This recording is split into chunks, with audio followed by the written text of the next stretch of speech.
ప్రజల యొక్క ఆలోచనను మరల్చేటువంటి తప్పుడు వ్యాఖ్యలు అదే సూచిస్తున్నవి. ఇవాళ ప్రత్యేకంగా పదే పదే మాట్లాడుతూ ఉన్నారు కాంగ్రెస్ పార్టీ మంత్రులు, ముఖ్యమంత్రి గారు మాట్లాడారు చాలాసార్లు. కేసీఆర్ గారు రుణమాఫీ చేయలేదని దుష్ప్రచారం చేస్తున్నటువంటి దాన్ని మేము ఖండిస్తూ,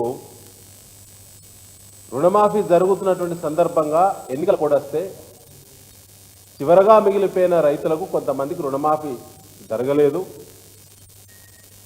ఆ రుణమాఫీని చేసేటువంటి బాధ్యత ఇవాళ కాంగ్రెస్ పార్టీ ప్రభుత్వానికి ఉన్నదా లేదా? కేసీఆర్ గారి కలల ప్రాజెక్టు ఖమ్మం జిల్లా రైతులకు వరంగా నిర్మించినటువంటి వరప్రదాయనటువంటి సీతారామ ప్రాజెక్టు ప్రారంభం కోసం తహతాలాడుతూ రోజుకొక మంత్రిపై కొబ్బరికాయలు కొడుతున్నారు కదా. కేసీఆర్ గారు నిర్మించిన ప్రాజెక్టులను ప్రారంభిస్తారు. కేసీఆర్ గారి ప్రభుత్వం నిర్మించినటువంటి సెక్రటరియట్లో మీరు కూర్చోవచ్చు.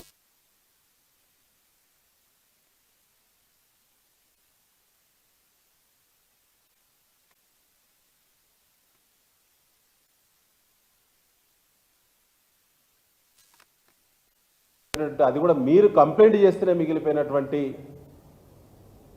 రుణమాఫీని మీరు ఎందుకు చేయరు? ఒకసారి ఆత్మవిమర్శ చేసుకోవాలి మీరు. ఇవాళ రుణమాఫీ గురించి దాదాపు 75,000 కంప్లైంట్స్ ఇప్పటికే తెలంగాణ భవన్కు వచ్చినాయి. ఇంకా చాలామంది రైతులు 15 ఆగస్టు కోసం చూస్తూ ఉన్నారు. 15 ఆగస్టు తర్వాత ఈ రాష్ట్రంలో ముఖ్యమంత్రి గారి పర్యటన పల్లెల్లో ఉంటుందా డౌటే. క్యాబినెట్లో కొనసాగుతున్న మంత్రులు ఇంత స్వేచ్ఛగా తిరుగుతారా అనేది కూడా డౌటే. అధికార పార్టీ శాసనసభ్యులు పల్లెల్లో ఇప్పటికే లేరు, కానీ రైతుల ప్రొటెస్టు తీవ్రంగా ఉందని చెప్పి పల్లెలను మర్చిపోతారు అనేది కూడా ఇవాళ ఉన్నది. ఎందుకంటే 45,000 కోట్ల రూపాయలు రుణమాఫీకి అవసరం ఉంటే ఇవాళ 18,000 కోట్లతోటే మమ అనిపించేటువంటి కుట్రలు రైతులకు అర్థమవుతున్నవి. బ్యాంకుల చుట్టూ, పిఎస్సిఎస్ కార్యాలయాల చుట్టూ, డిసిసిబి బ్యాంకుల చుట్టూ, బ్రాంచ్ల చుట్టూ వేలాది మంది రైతులు రోజు తిరిగి ఆరా తీస్తూ ఉన్నారు మా రుణమాఫీ ఏమైంది అని చెప్పి. రేషన్ కార్డు ప్రామాణికం కాదన్నారు మీరే. రేషన్ కార్డు ప్రామాణికంగానే ఇవాళ రుణమాఫీ అవుతున్నది. నిజమా కాదా చెప్పాలి రైతులకి. ఇవాళ ఒక రైతు 2 బ్యాంకుల్లో లోన్ తీసుకోవచ్చు, 3 బ్యాంకుల్లో లోన్ తీసుకోవచ్చు కాక, అది తన హక్కు. కానీ ఆ పేరు మీద కూడా రుణాల మాఫీ జరగటం లేదు. 1,00,000 లోపు వాళ్ళు కూడా ఇప్పటివరకు రుణమాఫీ కానటువంటి వాళ్ళు వేల ఫిర్యాదులు వచ్చినవి. 1,50,000 లోపు కానటువంటి వాళ్ళు మెసేజ్, ముఖ్యమంత్రి గారి సందేశం వచ్చిన తర్వాత కూడా రుణమాఫీ జరగని ఫిర్యాదులు వచ్చినవి. అంటే డబ్బుల విడుదల పేపర్లో ఇవాళ ఫ్రంట్ పేజీలో యాడ్స్ ఇచ్చే వరకే పరిమితం అవుతుందా? అంత డబ్బు విడుదలైందా ఇప్పటివరకు మీరు ప్రకటించిన డబ్బు అనేది కూడా ఇవాళ ఒకసారి ఆలోచించాల్సిన అవసరం ఉన్నది. ముఖ్యంగా మిత్రులారా, ఇవాళ రుణమాఫీ గురించే కాల్ సెంటర్ ఇక్కడ పనిచేస్తూ ఉన్నది. దానికోసం బీఆర్ఎస్ పార్టీ సీనియర్ నాయకులు చాలామంది పర్యవేక్షణ చేస్తూ ఉన్నారు. 15 ఆగస్టు తర్వాత రుణమాఫీ జరగని లక్షలాది మంది రైతులకు మద్దతుగా కేసీఆర్ గారి నాయకత్వంలో బీఆర్ఎస్ పార్టీ నిలబడుతుంది. కాంగ్రెస్ను ప్రశ్నిస్తుంది. మోసపూరిత కాంగ్రెస్ ఇచ్చినటువంటి మాట నిలబెట్టుకునేంతవరకు కూడా ఒక్క రైతు కూడా రుణమాఫీ జరగకుండా ఉన్నదంటే దానికి బీఆర్ఎస్ మద్దతు ఇస్తుంది తప్పకుండా రైతులకు అని చెప్పి ఈ సందర్భంగా మీకు తెలియడం జరుగుతూ ఉన్నది. ముఖ్యంగా ఇవాళ పిఎస్సిఎస్లో కానీ బ్యాంకులలో కానీ అంతటా కూడా డబల్ పేర్లు రావడం, ఆధార్ మిస్ మ్యాచ్ కావడం, ఆధార్ నంబర్లో తేడా ఉండడం లాంటి కంప్లైంట్స్ మంత్రి తుమ్మల గారు చెప్పినట్టే మరి 30,000 పైచీలకు అలాంటి కంప్లైంట్స్ ఉన్నాయని ప్రభుత్వమే చెప్పింది. కానీ మా దృష్టికి వచ్చింది లక్షలాది మంది రైతుల కంప్లైంట్స్ అట్లా ఉన్నాయి. ఆ కంప్లైంట్స్ సవరణ కోసం ప్రతి బ్రాంచ్ దగ్గర ప్రత్యేకంగా మరి అక్కడ ఒక సెల్ ఏర్పాటు చేయాలి, రైతుల కంప్లైంట్స్ తీసుకోవాలి, తీసుకొని 30 రోజుల లోపు పరిష్కరించాలి, సవరణ చేయాలని చెప్పి ప్రభుత్వమే జీవో నంబర్ 567లో లాస్ట్ పారాలో చాలా స్పష్టంగా చెప్పింది. దాన్ని ఉల్లంఘించి ప్రభుత్వము ఇవాళ పిఎస్సిఎస్ చైర్మన్ల పైన, సిఇఓల పైన, కంప్యూటర్ ఆపరేటర్ల పైన, బ్యాంకు సిబ్బంది పైన ఇవాళ క్రిమినల్ కేసులు పెడతా ఉన్నది. క్రిమినల్ కేసులు పెట్టి ఇవాళ చేయని తప్పులకు వాళ్ళను బలి చేసి బాధ్యులను చేసేటువంటి కుట్రకు కాంగ్రెస్ పార్టీ ప్రభుత్వం తెరలేపింది. వరంగల్ జిల్లాలో నల్లవెల్లి మండలంలో సహకార సంఘం పైన, పాలకవర్గం పైన క్రిమినల్ కేసులు నమోదు చేయడం అంటే ఇది రాష్ట్రంలో అందరినీ కూడా రైతులను నిందితులను చేయడమే, రైతులను క్రిమినల్స్గా చూడడమే, రైతులను భయభ్రాంతులకు గురి చేసి 18,000 కోట్లతోటే రుణమాఫీ మమా అనిపించుకొని మిగతా డబ్బులు ఇవ్వకపోవడానికి కరెక్షన్స్ ఉన్నాయని చెప్పి, తప్పుడు సమాచారం అందించిళ్ళు గ్రౌండ్ నుంచి అని చెప్పి, దానికోసం ఎంక్వైరీ జరగాలని చెప్పి, ఆ రకమైనటువంటి వంకర మాటలకు అవకాశం ఇవ్వడానికే రేవంత్ రెడ్డి గారి ప్రభుత్వం ఇవాళ ఆలోచిస్తున్న విషయం పొన్నం ప్రభాకర్ గారు ఆత్మవిమర్శ చేసుకోవాలని చెప్పి నేను తెలియడం జరుగుతూ ఉన్నది. ముఖ్యంగా కలెక్షన్ సెంటర్ల గురించి మాట్లాడారు. ఎవరి అండి కలెక్షన్ సెంటర్లు? ఇవాళ సివిల్ సప్లైస్ డిపార్ట్మెంట్లో తెలంగాణ రాష్ట్రంలో రైతులు పండించినటువంటి వరి ధాన్యాన్ని బ్రోకర్లకు మీరు అమ్మి, మీరు నయా బ్రోకర్లుగా అవతారం ఎత్తి ఇవాళ 1832 కలెక్షన్ సెంటర్లు అధికారికంగా తెరిచింది కాంగ్రెస్ ప్రభుత్వం ఈ రాష్ట్రంలో. 1832 మంది మిల్లర్ల ఖాతాల నుంచి ప్రభుత్వానికి వచ్చే డబ్బుల కంటే క్వింటాలకు 230 రూపాయలు అదనంగా వసూలు చేసి ఇలా 1100 కోట్ల రూపాయలు ఇలా మిస్యూజ్ చేసి ఇవాళ కుంభకోణానికి పాల్పడుతున్నది కాంగ్రెస్ పార్టీ, రేవంత్ రెడ్డి గారి ప్రభుత్వము. మీ ఉత్తమ్ కుమార్ రెడ్డి సంబంధిత మంత్రి పేషి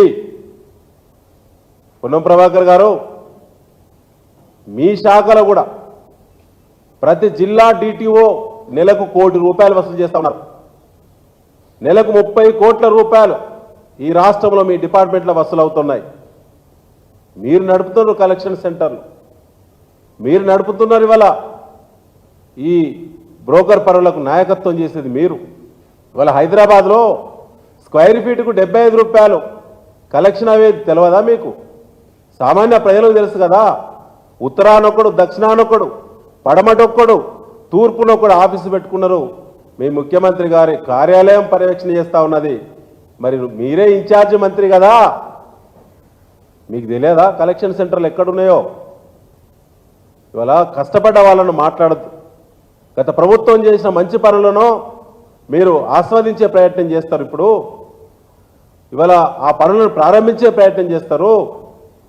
ఆ ప్రభుత్వంలో చేసినటువంటి అప్పుల గురించి మాత్రం మీరు పదే విమర్శకు మీరు పాల్పడతారు. ఇప్పటికీ 50,000 కోట్ల రూపాయలు అప్పైంది. మీ ప్రభుత్వం 50,000 కోట్ల అప్పు దాటింది ఇప్పటికే ఈ రోజుకి.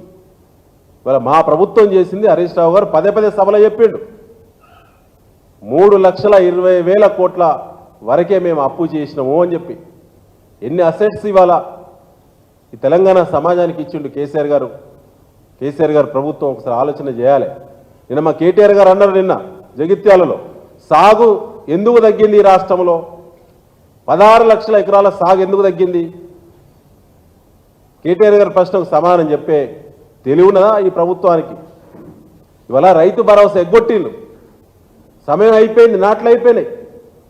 అసలు రైతు బంధు పథకం పుట్టిన కానిచ్చి కూడా ఫస్ట్ టైం ఇవాళ మీరు మోసం చేసినారు. ఇవాళ 16 లక్షల ఎకరాల సాగు తెలంగాణ రాష్ట్రంలో ఎందుకు తగ్గిందో, మీ పట్ల రైతుల విశ్వాసం ఎందుకు కోల్పోతున్నారో, ఈ ప్రభుత్వం పైనే రైతులకు భరోసా లేదు. ఇక మీరేం రైతు భరోసా ఇస్తారు ఈ రైతాంగానికి? ఒకసారి ఆలోచన చేయాలని చెప్పి నేను కోరుతా ఉన్నాను. దమ్ముంటే మేము చెప్పిన కలెక్షన్ సెంటర్లు, దానికి ఉదాహరణలు కూడా ఉన్నాయి. మీరు నిర్దేశించినటువంటి ఆ టార్గెట్ పూర్తి చేయడానికి అధికారులు ట్రాప్ అవుతున్నారు. ఇవాళ మహిబాద్లో మీ జిల్లా అధికారులు ఇవాళ ఈ రాష్ట్రంలో మీ డిపార్ట్మెంట్లో ఎన్ని అవినీతి ఆరోపణలు వచ్చినాయో ఒకసారి ఆత్మవిమర్శ చేసుకోవాలి. ఇవాళ ఉదయమే రంగారెడ్డి జిల్లాలో కూడా ఒక ఉన్నత స్థాయి అధికారి ట్రాప్. అంటే ఇవాళ కేసులలో దొరుకుతున్నో అధికారులు అవినీతి పాల్పడ్డారని చెప్పి వాళ్ళపైన నెట్టి వాళ్ళని భయభ్రాంతులకు గురి చేసే ప్రయత్నం చేస్తారు మీ ప్రభుత్వం. మీ ప్రమేయం లేకుండానే ఇవన్నీ జరుగుతున్నాయా? మీ సూచనలు లేకుండానే జరుగుతాయా? దొరుకుతానో అధికారులు జైలుకు పోవాలి, వస్తనో మీ కడుపు నిండాలి. ఈ రాష్ట్రంలో మీ తతంగం అంతా బయట పెడతాం బిడ్డ. ఇంకా కొద్ది రోజులు ఓపికగా ఉండాలని చూస్తున్నాం. ఇవాళ రైతులే మీకు మెడకు ఉరి తాడు బిగించేటువంటి రోజులు దగ్గరికి వచ్చినాయి. ఆత్మహత్యల గురించి మాట్లాడుతున్నారు పొన్నం ప్రభాకర్ గారు. కేసీఆర్ గారి ప్రభుత్వంలో ఆత్మహత్యలు జరిగినాయా? కేసీఆర్ గారు ఉన్నప్పుడు రైతు ఎంత సంతోషంగా ఉన్నాడు. ఇవాళ మీరు వచ్చిన తర్వాతనే అష్టదరిద్రం మీ ప్రభుత్వం. మీరు వచ్చిన తర్వాతనే ఇవాళ రైతుల ఆత్మహత్యలు భయంకరంగా పెరుగుతున్నాయి. ఇవాళ కలెక్షన్ సెంటర్లు 900 రూపాయలకు ఇసుక ఒక మెట్రిక్ టన్ను లోడు చేసేది గోదావరి వెంబడి ఎక్కడున్నా ఇలా 1400 రూపాయలు అనఫిషియల్గా కలెక్షన్. ఒక గోదావరి వెంబడి ఎన్ని కలెక్షన్ సెంటర్లు ఉన్నాయో ఆత్మవిమర్శ చేసుకోండి ఒకసారి. మా ప్రభుత్వం ఉన్నప్పుడు మైనింగ్ డిపార్ట్మెంట్కు ఇసుక ద్వారా ఎంత రెవెన్యూ వచ్చేది, వాళ్ళు మీరు వచ్చిన తర్వాత ఎంత పడిపోయిందో ఒకసారి ఆత్మవిమర్శ చేసుకోవాలని చెప్పి మరొక్కసారి పిచ్చి మాటలు పిచ్చి కూతలు ఎట్లా పడితే అట్లా కేసీఆర్ గారి మరి నాయకత్వంలో కొనసాగుతున్న నాయకత్వాన్ని మా పార్టీని మాట్లాడితే ఊరుకుంటారని చెప్పి అనుకోవద్దు. మీకు దమ్ముంటే ఇప్పుడు చెప్పినటువంటి కలెక్షన్ సెంటర్ల మీద విచారణ చేయండి. మీకు అధికారులు ఉన్నారు కదా, వెంటనే చేయవచ్చు. ఇప్పుడు కూడా తప్పించుకు తిరుగుతూ ఉన్నారు. సివిల్ సప్లైస్ భవన్ ముందట 100 మంది పోలీసులు ఎందుకు పెట్టుకొని పాలన చేస్తూ ఉన్నారు? అంత భయం ఏమొచ్చింది? తప్పే చేయకపోతే పోలీసు రక్షణ మధ్య పోలీసు పహారా మధ్య ఇలా పాలన చేయాల్సినటువంటి దుస్థితి ఏమొచ్చింది? ఇంకా రానేలే మేము భవన్కి వస్తామంటేనే అంత సెక్యూరిటీ ఉంటే వస్తే తట్టుకుంటారా? ఇన్ని ఆరోపణలు చేసినాం కదా, ఒకనాడన్నా నిలబడి నిటారుగా సరైనటువంటి ఆన్సర్ ఇచ్చే దమ్ము ఈ రాష్ట్రంలో మీ ముఖ్యమంత్రికి మీ మంత్రులకు ఉన్నదా? ఆలోచించాలని చెప్పి నేను కోరుతున్నాను. Thank you.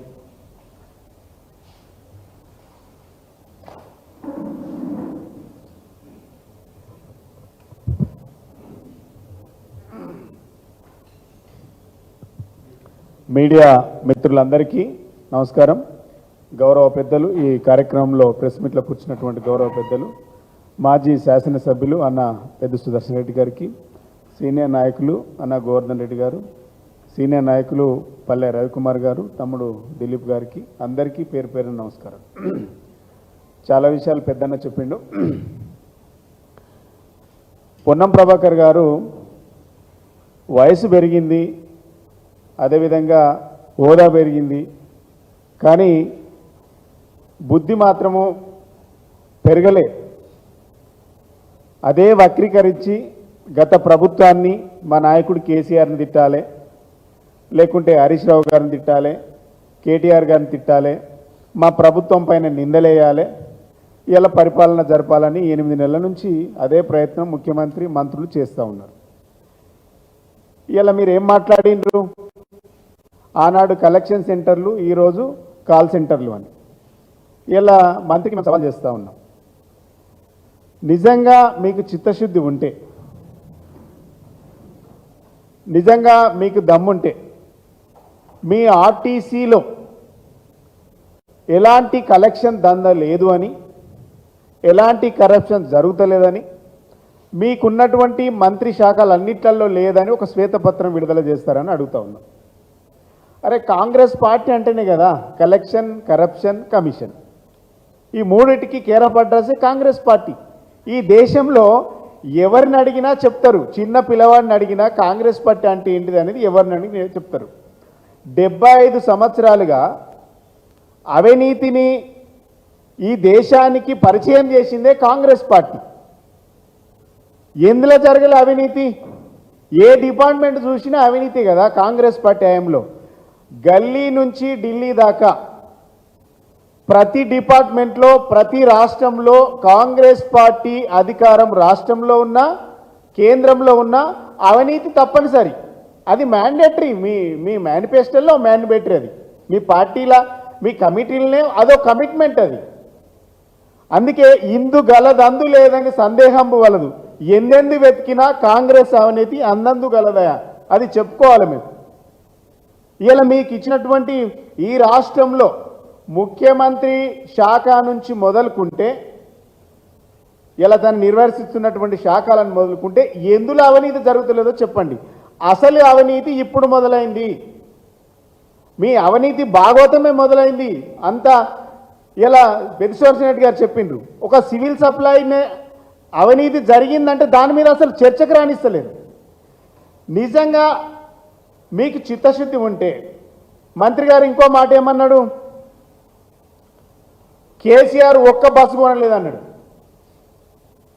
మేము ఒక్క బస్సు కొనలేదు, కరెక్టే. మీరు కొన్నారా బస్సులు? మీరు ఎప్పుడు మీరు అధికారంలోకి వచ్చింది అన్నాడు డిసెంబర్ 7వ తారీఖు రోజు అధికారంలోకి వచ్చిండ్రు. అధికారంకి వచ్చినాడు మీరు బస్సులు ఎప్పుడు ఓపెన్ చేసిండ్రు? డిసెంబర్ 7 తారీఖు రోజు మీరు ప్రమాణ స్వీకారం చేస్తే మీరు 20వ తారీఖు రోజు బస్సులను ప్రారంభించిండ్రు. ఈ బస్సులు ఎక్కడి అంటే 17 రోజులల్లా మీరు బస్సులు కొనుకొచ్చుకున్నారా? ఇవి 17 రోజులల్లో మీ బస్సులు కొన్నారా? అంటే సొమ్ము ఒక్కడిది సోకొక్కడిది. కేసీఆర్ గారు సొమ్ము పెట్టి కొంటే గత ప్రభుత్వంది, ఇలా కాంగ్రెస్ పార్టీ సోకు చేసుకున్నది కదా. ఇది మా ప్రభుత్వం హయాంలో కొన్నటువంటి బస్సులను రిబ్బన్ కట్ చేసింది నిజమే. హరీష్ రావు గారు చెప్పిన మాట నిజం, ఇది ఒప్పుకో. బస్సులు మేము కొంటే రిబ్బన్ మీరు కట్ చేసిండ్రు అన్న మాట వాస్తవం. ఇది పొన్నం ప్రభాకర్ గారు చూసుకోండి, ఇది కన్ను తెరిచి చూసుకోండి. కాంగ్రెస్ పార్టీ నాయకులు మంత్రులు ఏది పడితే అది మాట్లాడకండి. 20 రోజులల్లా బస్సులు కొన్నారని ప్రూవ్ చేసే శక్తి ఉందా?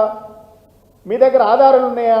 మా బస్సులకు మీరు రిబ్బన్ కట్ చేసింది పక్కనే ఎమ్మడి పాత అయిన గైనే కదా, సత్యనారాయణ అయినే కదా, ఆయన అడిగి చెప్తాడు కదా ఎన్ని బస్సులు కొన్నది గత ప్రభుత్వం. అంటే నోరు ఉంది, అధికారం ఉంది, ఏది పడితే అది మాట్లాడితే కుదురుతుంది అనుకుంటుండ్రే మరి. ఇవన్నీ మీరే కదా,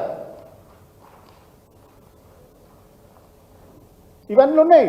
ఎండి అందులున్నాడు, ఆయనే మళ్ళీ ఉన్నాడు. అంటే గత ప్రభుత్వం మేము బస్సులు 1000 బస్సులు కొన్నాం. మీరేం చేసిండ్రు? బస్సులు 500 బస్సులు ఎలక్ట్రిక్ ఏసీ బస్సులు కొన్నారు. దేనికి కొన్నారు?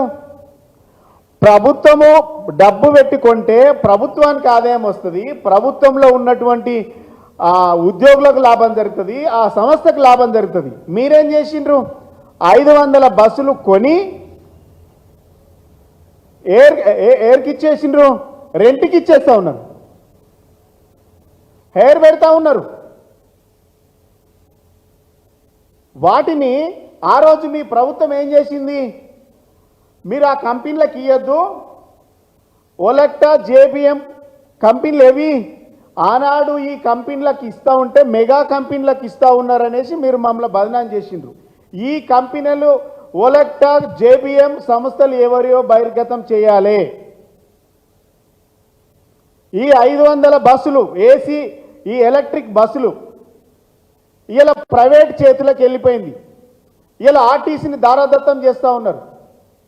ఇలా ఆర్టీసీ సంస్థ కొంటే యువతకు ఉపాధి కలుగుతుంది, ఆర్టీసీకి లాభాలు వస్తాయి. మీరేం చేస్తుండ్రు? ఈ వీటిని తీసి ప్రైవేట్ కంపెనీలకు అంటగట్టిండ్రు. అగ్రిమెంట్ జరిగింది. బాజాబ్తా చెప్తున్నా, ఒలెక్టా జేబిఎం కంపెనీలకు అగ్రిమెంట్ చేసిండ్రు 500 బస్సులు. ఎక్కడెక్కడ ఇప్పుడు ఇప్పుడు విషయం ఏంటంటే ఈ కంపెనీలు ఈ రెండు కంపెనీలకు 500 బస్సులను హైర్ పెట్టి మొత్తం డిస్టిక్లో ఉన్నటువంటి డిపోలను కూడా వాళ్ళ కంట్రోల్కి ఇస్తున్నారు. ఇంతకంటే దుర్భాగ్యం ఏముంటుంది? మీరు మేనిఫెస్టోలో ఏం చెప్పిండ్రు? ఇది మీ మేనిఫెస్టో, అభయహస్తం మేనిఫెస్టో, పేజీ నంబర్ 28, ఆర్టీసీ సిబ్బంది సంక్షేమం. ఆర్టీసీ కార్మికులను ప్రభుత్వంలో విలీన ప్రక్రియ పూర్తి చేసి 2 పిఆర్సీ బకాయిలను వెంటనే చెల్లిస్తామని చెప్పిండ్రు. ఇప్పటి వరకు ఒక పిఆర్సీ అని ఇచ్చిండ్రా? మళ్ళీ ఆ సబ్జెక్ట్ మళ్ళీ పోతా. వచ్చే పిఆర్సీ పనిలోకి టీఎస్ఆర్టీసీ కార్మికులను చేర్స్తామన్నారు. చేర్చిండ్రా? అది జరగలేదు. రాష్ట్ర ప్రభుత్వ ఉద్యోగులతో సమానంగా అన్ని వసతులు సదుపాయాలను కల్పిస్తామన్నారు. కల్పించిండ్రా? జీతాలు ఇవ్వలేని పరిస్థితిలో ఉన్నారు. ఆర్టీసీ బస్సులను ఆధునీకరించి విస్తరిస్తాం, అధునాతనమైన సౌకర్యాలతో కొత్త సర్వీసులను ప్రారంభిస్తామన్నాం. ఏం చేసిండ్రు? ఇలా బస్సులను కొన్నారు, ప్రైవేట్ అగ్రిమెంట్ చేసుకున్నారు. ఆర్టీసీ యూనియన్ పునరుద్ధీకరణ అనుమతిస్తామని చెప్పిండ్రు. ఇచ్చిండ్రా?